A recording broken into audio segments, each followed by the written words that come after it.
proposons un coup de projecteur sur l'entreprise Envie Anjou, une entreprise implantée à Angers depuis 1993 et qui fonctionne sur un mode un peu particulier puisqu'elle accueille en effet des salariés en insertion. Pour mieux connaître les diverses activités de cette entreprise, deux invités vont nous accompagner tout au long de cette émission. Tout d'abord Séverine Bonetto, bonjour. Bonjour. Vous êtes chargée de mission, on parlera avec vous plus spécifiquement de l'accompagnement des salariés. Puis j'ai également le plaisir d'accueillir Philippe Robin. Bonjour Philippe. Bonjour. Vous êtes le directeur général d'Envie Anjou. Alors on va tout d'abord, comme on le fait traditionnellement pour chaque émission, présenter le lieu où nous nous trouvons actuellement. C'est vrai que quand on pense à Envie Anjou, on pense d'abord au site que vous avez à Beaucouzé, qui est un site de vente d'électroménager. Mais depuis quelques mois, vous disposez d'un nouveau lieu qui est cet entrepôt et qui est implanté à Trélazé. Alors, il faut savoir qu'Envie Anjou, et l'entreprise qui est à Beaucouzé, c'est celle qui est la plus connue, c'est vrai, qui fait l'électroménager rénové. Mais on a une deuxième entreprise qui s'appelle Envie 2E49 SAS, qui est sur d'autres métiers, on aura l'occasion d'en parler, et qui louait un bâtiment pas très loin d'ici, et on avait besoin de faire des travaux assez importants dans ce local pour lequel on n'était pas propriétaire. On a fait le choix donc de créer une SCI et d'acheter un bâtiment. Alors qu'est-ce qu'on y a dans ce bâtiment? Il y a une nouvelle activité, on va en parler aussi. On est en plein milieu là, sur le matériel médical et toutes les activités de l'entreprise d'insertion Envie 2E49. Alors, il y a effectivement ce lieu qui est un lieu de stockage. Il y a des ateliers là-bas qui se trouvent juste derrière. Et puis il y a également des gens qui travaillent sur de l'électroménager. Il y a vraiment différentes activités parce que l'électroménager, ça n'est qu'une partie où c'est la partie immergée de l'iceberg. Alors, il faut savoir que Envie est le prestataire qui ramasse les déchets d'équipements électriques et électroniques sur le Maine-et-Loire pour le compte d'Écosystème. Vous savez que chaque citoyen paye une écotaxe sur un frigo, sur un rasoir, enfin, etc., tout appareil électrique. Et donc nous avons le marché du ramassage. Et donc ça représente 6 700 tonnes en 2015 qui sont donc rassemblées ici, triées et réexpédiées vers des centres de traitement. Alors la particularité d'Envie Anjou, l'une des particularités, on va l'expliquer Séverine, c'est de fonctionner principalement avec des salariés en insertion. Alors on va faire de la pédagogie, je voudrais que vous nous expliquiez ce qu'est un salarié en insertion. Ça peut être un homme ou une femme d'ailleurs, on précise. Effectivement, ça peut être un homme ou une femme. C'est un demandeur d'emploi au départ qui ne travaille pas depuis plus d'1 an et qui est recruté par l'entreprise pour monter un projet professionnel pendant son parcours qui peut durer jusqu'à 2 ans chez nous. Comment ça se passe? Ce sont par exemple Pôle emploi qui vous oriente vers des profils particuliers? Alors Pôle emploi peut nous orienter des profils particuliers. Alors c'est des demandeurs effectivement d'emploi depuis plus d'un an. C'est des salariés qui peuvent être au RSA par exemple, en tout cas des bénéficiaires du minima social. Après, ça peut être des candidatures spontanées à partir du moment où ils ont les critères que je viens de vous donner. Bon, il y a un contexte, on le sait, qu'un contexte de crise. Est-ce que ça veut dire que vous avez beaucoup de sollicitations? On a beaucoup de demandeurs d'emploi qui peuvent postuler. Ça dépend aussi des postes. On a plusieurs postes dans les deux structures. Envie Anjou, on va être plus sur de la réparation de l'électroménager. Il y a un poste de secrétariat, de vente, de chauffeur-livreur aussi. Et sur Envie 2E49, on va être plutôt sur du déchargement et chargement de camions. Donc c'est des profils qui peuvent être un petit peu différents. Alors la vitrine, je le disais, c'est ce magasin que vous avez du côté de Beaucouzé. On voit d'ailleurs en ce moment quelques images à l'antenne. Il faut préciser que Envie Anjou, c'est d'abord un réseau en France. Il y a une 50aine d'antennes d'Envie un peu partout, réparties sur le territoire national. Tout à fait. Donc Envie adhère à une fédération qui s'appelle la Fédération Envie, qui regroupe 50 entreprises d'insertion en France. Ça fait 2500 salariés, dont 1500 en contrat à durée déterminée d'insertion. Bon.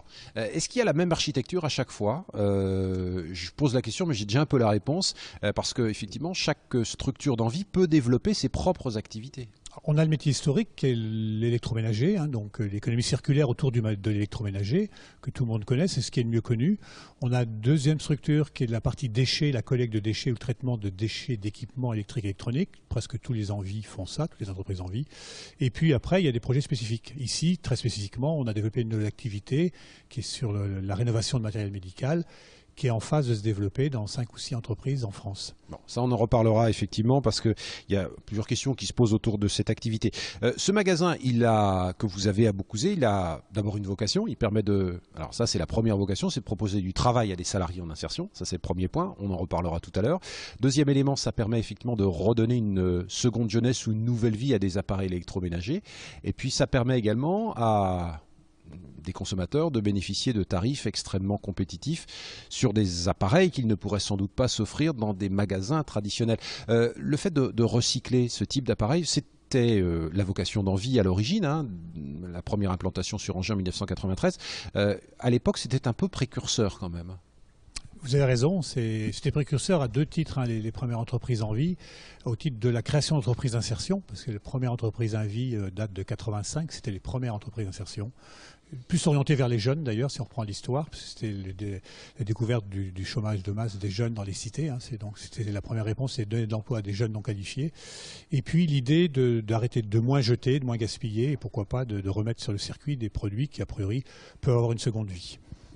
Alors, il y a aussi ce service que vous rendez à une partie de la population. On peut acheter du matériel à des tarifs attractifs, avec une particularité, c'est que vous ne pouvez pas faire de publicité. Je voudrais qu'on en parle parce que c'est un peu particulier. C'est vrai que vous avez un magasin, mais vous ne pouvez... Alors là, on fait de l'information, ce qui n'est pas la même chose, je le précise bien à nos téléspectateurs. C'est une des particularités des structures comme la vôtre. Alors, Envie a un régime fiscal qui est particulier, c'est vrai, on n'est pas fiscalisé.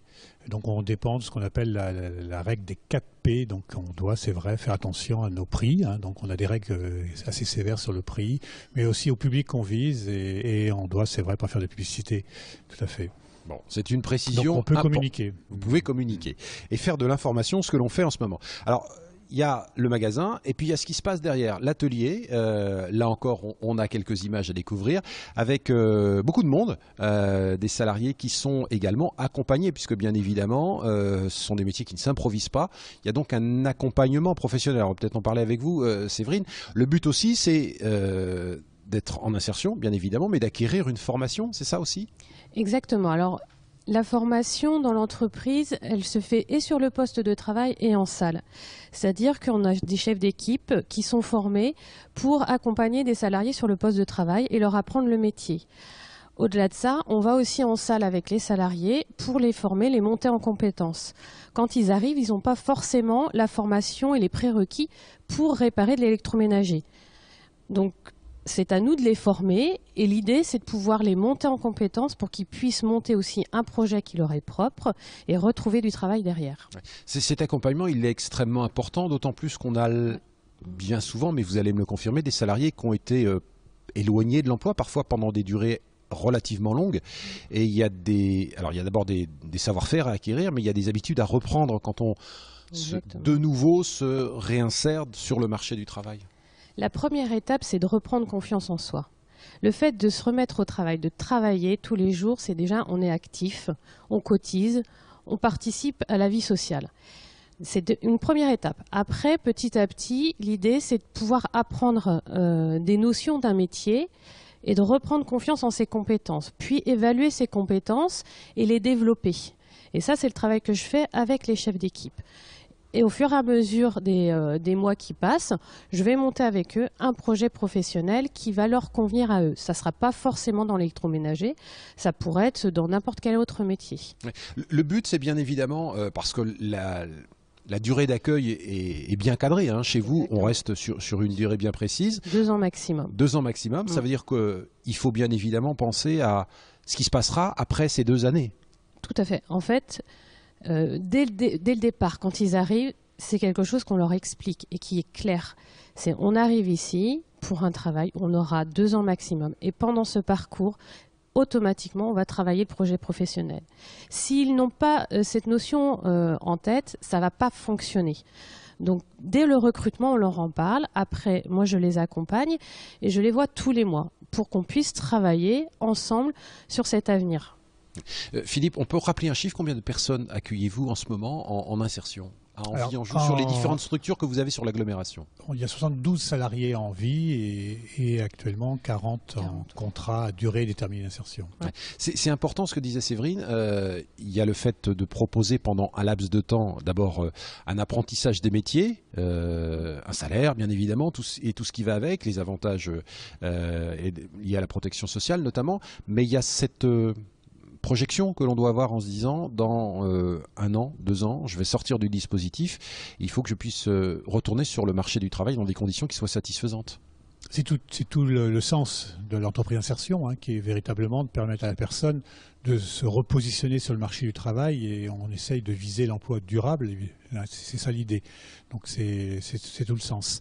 Et donc de vraiment permettre à la personne pendant le temps qu'elle est dans ce contrat, donc à Envie, à la fois de résoudre les freins à l'emploi, les problématiques sociales qui sont des freins à l'emploi, mais aussi, comme le disait très bien Séverine, reprendre confiance dans sa capacité d'apprentissage, dans son adaptation au poste de travail, se reprojeter en fait et avoir confiance et surtout être capable de parler de soi, de ses compétences et de son parcours.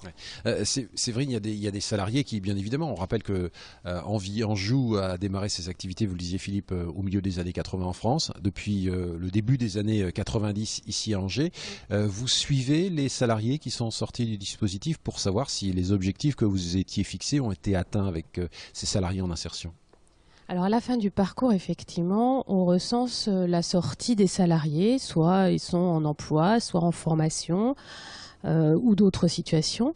Après, j'ai encore contact effectivement avec certains salariés qui me donnent de leurs nouvelles régulièrement. Et du coup, je peux voir un petit peu le parcours des salariés. Parce que ce qu'il faut comprendre, c'est que ce n'est pas forcément tout de suite à la sortie qu'il se passe des choses, c'est aussi plus tard où ils ont envie de continuer de s'accrocher et de retrouver un emploi durable. C'est pas forcément tout de suite qu'on a un emploi durable. Ouais, c'est effectivement toujours un peu compliqué. Alors il y a cet accompagnement au moment où les salariés sont avec vous dans l'entreprise, ici, que ce soit sur ce site de Trélazé ou à Beaucouzé.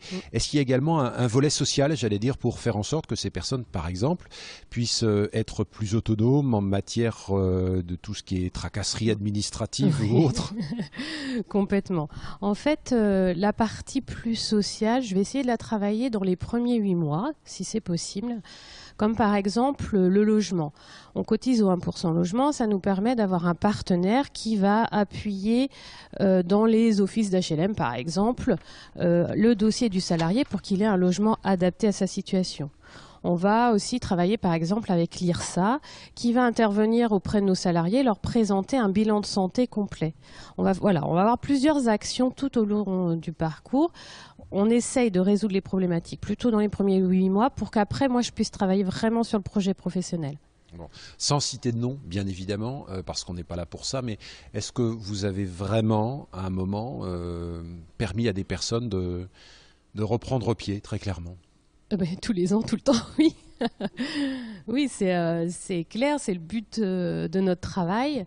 On a à peu près un peu plus de 75% de sorties positives, ce qu'on appelle positif. Alors, il ne faut pas se focaliser sur ce chiffre parce qu'il peut varier en fonction de ce qui se passe avec le salarié. Maintenant, c'est juste pour dire qu'il y a du résultat pour chacun des salariés, même si ce n'est pas une sortie emploi direct, c'est aussi tout ce qui s'est passé pendant le parcours qui est important, qui permet de remobiliser le salarié sur son envie de travailler, son envie de s'investir pour son avenir à lui professionnel ou même personnel. Bon, Philippe, on l'a bien compris, c'est un travail de longue haleine, parfois semé d'embûches, on s'en doute bien, mais elle est là la véritable satisfaction quand vous avez le retour d'un ou d'une salariée quelques mois ou quelques années après sa sortie du dispositif qui revient vous voir, je suppose que ça doit arriver de temps en temps quand même, et qui vous dit, ben voilà, grâce à Envie-en-Joue, je suis reparti du bon pied. Oui, c'est vrai que pour l'équipe, c'est le moteur. Parce qu'on est une entreprise qui est particulière parce qu'on investit beaucoup dans la formation, on recrute beaucoup de personnes et dès que les salariés sont plutôt stables, formés et je vais m'employer un mauvais mot, mais productifs, comme on pourrait l'espérer dans une entreprise, on les met dehors, entre guillemets, enfin, voilà, avec le sourire, en espérant qu'ils aient trouvé une situation. Donc, j'ai tendance à dire, quand on signe le contrat avec chaque salarié, dire qu'on aura gagné si vous partez avant la fin. C'est-à-dire si le salarié il démissionne parce qu'il a une situation qui est meilleure que celle qu'on lui propose. Donc oui, c'est vraiment notre moteur, c'est vrai. Bon, c'est votre moteur. Est-ce que vous bénéficiez de dispositifs d'aide financière? Parce que effectivement, ces salariés, il y a besoin d'accompagnement. Ils sont dans une entreprise et ils ne sont pas toujours, on va employer le terme, même si on y met beaucoup de guillemets, mais immédiatement productifs. Il y a des dispositifs d'aide financière pour vous accompagner? Alors, ce qu'il faut comprendre, c'est que l'association ou l'entreprise, parce que Envie 2E, c'est une SAS, est agréée par l'État pour avoir ce fameux statut entreprise d'insertion. Donc on dépose un projet et donc, qui est contrôlé et validé par l'État. Et donc dans ce cadre-là, l'État finance une prestation sociale. D'accord, c'est quoi la prestation sociale? Ça va être le temps de Séverine, évidemment, mais ça va être le surencadrement, ça va être la formation. Voilà, ça va être toutes ces choses-là. Le temps qu'on peut passer sur la mission sociale, le temps qu'on peut passer sur un entretien, permettre aux personnes d'aller faire un entretien d'embauche, etc. Et sur Envie 2E, cette prestation sociale couvre 7% des charges, donc 93%. Donc on va y revenir, ça, effectivement. D'accord, pardon. Et okay, donc 7% sur Envie 2E, 7%. Sur Envie Anjou, un petit peu plus, mais la moyenne sur Envie Angers, on est à 14%. Oui, alors ça, c'est important. Voilà, couvert par la prestation sociale. C'est important de le dire, Philippe, parce que il peut y avoir des questionnements sur le fait que vous êtes une entreprise qui fonctionne comme les autres, une entreprise qui vend par exemple des appareils électroménagers, et il peut y avoir, certains peuvent se poser la question de la concurrence avec le marché traditionnel. Là, les chiffres que vous mettez en perspective nous montrent bien que il y a un modèle économique que vous devez respecter et que finalement, ces aides dont vous bénéficiez ne représentent qu'une petite partie du salaire du salarié. D'ailleurs, on dit souvent on n'a pas une aide, mais on est financé pour faire une prestation. Donc c'est une véritable prestation. Donc on a un métier qui sont nos métiers, c'est-à-dire vendre d'électroménager, collecter des déchets ou vendre du matériel médical. Et on a un autre métier, c'est le social. Et on est financé par l'État pour le faire. Vous voyez, donc on a une autre approche. Mais vous avez raison sur cette question-là, elle peut se poser comme ça. Donc il faut bien comprendre que, comme toute entreprise, si on ne fait pas le chiffre d'affaires qu'on doit faire tous les mois, il n'y aura personne pour boucher les trous et on aura des difficultés, et on se posera des questions sur les charges, sur l'emploi, etc. On est véritablement une entreprise comme les autres, sauf qu'on a un métier qui est différent, qui est le social, mais le modèle est le même. Après, sur les règles fiscales, on en parlait tout à l'heure, Envie Anjou, c'est vrai, n'est pas fiscalisé. Si on est sur des métiers concurrents, pour Envie 2E, c'est une SAS, on a les mêmes règles fiscales que tout le monde, donc on va avoir TVA, impôts, on va payer les mêmes charges que les autres, on est ICPE, on est à autorisation classée par l'environnement, comme tout prestataire du métier dans lequel on est. Bon, là, on est dans un entrepôt, il y a beaucoup de matériel médical que vous avez récupéré. Alors, j'allais dire qu'il y a un autre entrepôt là du côté de Beaucouzé qui ressemble un peu à une espèce de caverne d'Ali Baba. Vous avez des dizaines et des dizaines d'appareils électroménagers. On se dit qu'il y a un peu de bon sens quand même derrière tout ça aussi. Récupérer du matériel qui peut encore servir. On va prendre le cas du matériel médical. Il y a du matériel qui a été très peu utilisé et qui est parfois été jeté. Grâce à vous, ça n'est plus le cas. Ça permet de faire des économies. D'abord, ça préserve un peu l'environnement, accessoirement, et puis ça permet d'avoir du matériel à moins cher. Alors, ce projet-là est parti de deux constats, on peut les exprimer, qui sont assez simples. Vous avez raison, il y a aujourd'hui, en France, il n'y a pas de filière de récupération du matériel médical quand il n'est plus utilisé. Ce qui est le cas d'autres pays, par exemple les pays nordiques, c'est assez naturel. Vous avez raison, le système est organisé autrement. Donc en France, quand vous acquérez une aide technique, un matériel médical, vous en êtes propriétaire, vous en faites ce que vous voulez. Et comme il n'y a pas de filière, souvent ça finit en benne. Ça peut être vendu sur le bon coin. Très souvent, c'est jeté ou ça pourrit dans un coin. Ça, c'est un premier constat. Puis il y a un deuxième constat qu'il y a de plus en plus de personnes, entre autres des personnes âgées, qui aujourd'hui ont des difficultés à s'équiper en aide technique nécessaire pour compenser une situation de handicap ou de perte d'autonomie. Donc c'est deux logiques. Envie s'est mis au milieu en disant mais est-ce que on peut pas faire ce qu'on fait sur l'électroménager depuis des années, même si c'est un autre métier, d'autres compétences évidemment. C'est récupérer auprès des établissements, type EHPAD ou autres, ou hôpitaux, ou chez les particuliers, ce matériel-là, le trier, après un tri, le rénover entièrement, l'aseptiser et le proposer à petit prix, à la location ou à la vente pour les personnes qui ont des difficultés aujourd'hui économiques pour s'équiper. Ouais, on est sur, on le sait, un secteur sensible. Derrière tout ça, il y a des enjeux financiers importants. Quand on bouscule un peu les habitudes, on est un peu montré du doigt quand on arrive sur ce marché-là, qui est un marché novateur finalement. Alors, vous avez raison, il y a des questions qui se posent, la légitimité d'Envie, est-ce qu'on a la compétence, voilà, il a fallu qu'on travaille sur ces questions-là, qu'on recrute des personnes compétentes, évidemment, qu'on se forme, prestataires, distributeurs de matériel médical, on a vraiment développé les compétences et les moyens. Après, on considère qu'on n'est pas en concurrent, on est plutôt complémentaire, parce que l'idée n'est pas du tout de remplacer le système de santé, on n'a pas la prétention de faire à la place de la sécurité sociale ou des mutuelles. L'idée, au contraire, c'est de proposer une offre différente pour quand le système n'a pas de réponse. Et pourquoi le système n'a pas de réponse?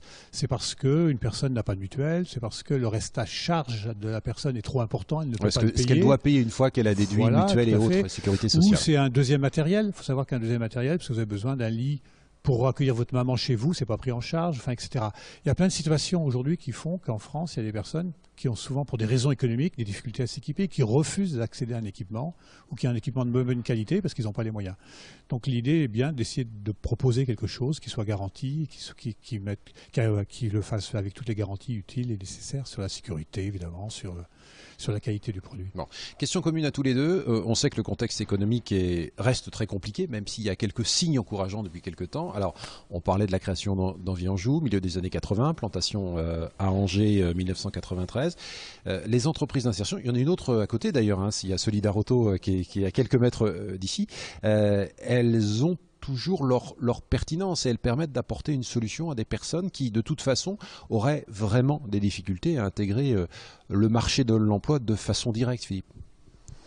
Il y a deux choses qui sont importantes à mon sens, c'est que l'outil entreprise insertion permet à vraiment des personnes qui ont été en rupture avec le monde du travail à un moment ou à un autre et qui se sentent complètement démobilisées, voire qui ont perdu la confiance, de reprendre confiance et de se repositionner complètement différent sur le marché du travail, grâce à un parcours de 2 ans, donc à des nouvelles compétences, à une expérience professionnelle, et puis, comme le disait très bien Séverine, à un statut social qui est le travail, à retrouver un statut social, donc ça c'est important. Puis un autre point qui est important, c'est que quand l'État donne 1 euro à une entreprise d'insertion, elle réinjecte 5 euros dans la collectivité. Et donc c'est pas une action sociale qui coûte cher en fait. Au contraire, c'est une action sociale qui rapporte. On le disait, hein, c'est important de permettre à des gens de retrouver le chemin du marché de l'emploi. C'est déjà compliqué parfois quand on a tous les atouts dans son jeu, mais quand on a quelques difficultés d'ordre social, ça devient parfois mission impossible. C'est compliqué parce que quand on n'a pas travaillé depuis des années, il n'y a rien de plus destructeur que le chômage. Ce qui fait que quand on reprend à travailler, on manque beaucoup d'assurance en soi, on croit qu'on n'est pas capable, on pense vraiment des choses assez négatif de soi. Et quand on reprend le travail, quand on entre dans une entreprise qui accepte tel qu'on est et qui commence à dire, bah si, tu vois, tu es capable de faire ça, et là ça a fonctionné, là tu as réussi à démonter un électroménager, le remonter, etc. Il commence à se dire, bah si, je suis capable de faire des choses. Donc on reprend confiance en soi. On reprend confiance en soi. Et moi je vais me baser sur cette confiance-là pour pouvoir aller plus loin que ça. C'est de se dire, ok, tu as repris confiance en toi, maintenant il y a des choses qui se passent, tu es capable, on va commencer à avancer vers ton avenir à toi professionnel. Ce pourquoi toi tu peux être fait, ça peut être un autre métier, et se renseigner auprès de ce métier, faire un stage par exemple, confirmer ce projet et faire peut-être une formation, enfin voilà, continuer, reprendre ce goût et cette envie de travailler. Et c'est vraiment ça notre objectif. On va conclure avec ça rapidement, Philippe, en quelques secondes. Il y a déjà ce qui se passe à Beaucouzé, ce qui se passe ici. Est-ce que vous avez encore des projets dans les cartons pour le développement d'Envie Anjou? On a beaucoup de projets. Alors, on est en train de développer un nouveau projet sur la collecte de denrées alimentaires avec une société qui s'appelle Commerceau. Donc on a 4 postes sur Angers. Donc il faudrait prendre le temps d'en parler. Mais oui, on a d'autres projets. Et je crois que on espère que le modèle d'entreprise d'insertion va vraiment se développer et va continuer à se développer parce que humainement, c'est vraiment une entreprise qui permet véritablement à des personnes de reprendre pied dans la vie. Et ça, c'est essentiel. Et ça, c'est l'essentiel. Alors, merci en tout cas à tous les deux pour votre témoignage. On va faire apparaître au bas de notre écran le site internet d'Envie Anjou, puisqu'il y a un certain nombre d'informations pratiques que vous allez pouvoir retrouver sur ce site pour effectivement ce qui se passe ici à Trélazé et puis ce qui se passe également du côté de Beaucouzé. Voilà, c'est la fin de cette émission. Merci de votre fidélité, merci de votre soutien en GTL. On se retrouve, si vous le voulez bien, la semaine prochaine pour un nouveau numéro de l'Écho de l'Anjou. Nous vous proposerons un focus sur le Grenelle de l'apprentissage qui va se dérouler à l'Hôtel de Région à Nantes. À très bientôt.